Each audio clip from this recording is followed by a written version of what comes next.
Hello, my name's Ailsa Darling and I'm an educational psychologist working for Glasgow Psychological Service within the south of Glasgow. This short video is part of a series of videos offering some practical strategies and advice for parents to support their children with managing anxieties and worries. Today we will consider some different approaches and practical strategies for managing stress and anxiety in the moment. You can use these to support your child, or you may want to use some of these for yourself if you find them helpful.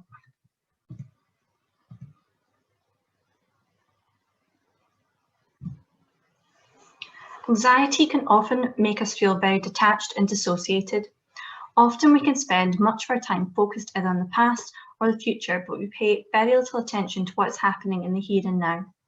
Grounding techniques are strategies that can help us bring us back to the here and now when anxiety levels are high. This can help you to focus on the present moment with an awareness of what's happening around us and in our bodies, rather than focusing sometimes on the overwhelming experience of stress and anxiety.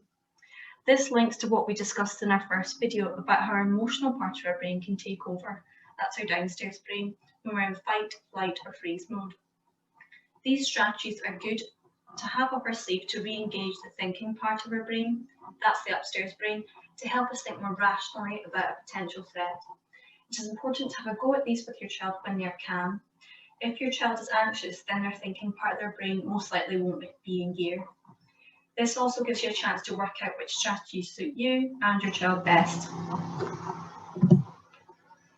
I'm going to take you through some strategies that can help shift your attention back to the present moment. When you or your child experience strong feelings of stress and anxiety, you can try focusing on your senses. Either in your head or out loud, you can take around 1 minute to really concentrate on your environment and name 5 things you can see, 4 things you can hear, 3 things you can touch or feel, 2 things you can smell or taste, then take 1 long, slow, deep breath. Another technique you can try is a breathing exercise.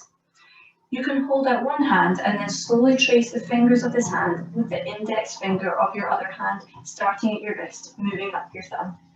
As you go up each finger, you breathe in, and as you go down each finger, you breathe out. You can work your way up and down each finger, continuing on to the next slowly. Once you have reached your 5th finger, swap directions and go back the way where you started. Focus on your breath and how it feels, also how your fingers feel as you run your index finger between them. You can do this at the same time as your child to help them follow you should they need it. Another breathing exercise can be supported by using a breathing square to provide a structured visual to help your child.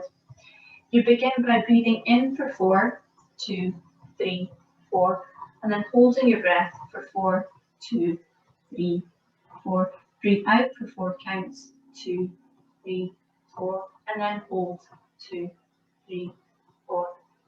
This can be repeated until feelings of stress and anxiety begin to reduce. You can support your child by tracing your finger along each side of the square and breathing in and out with them. There are lots of different ones you can find online, or you can make your own.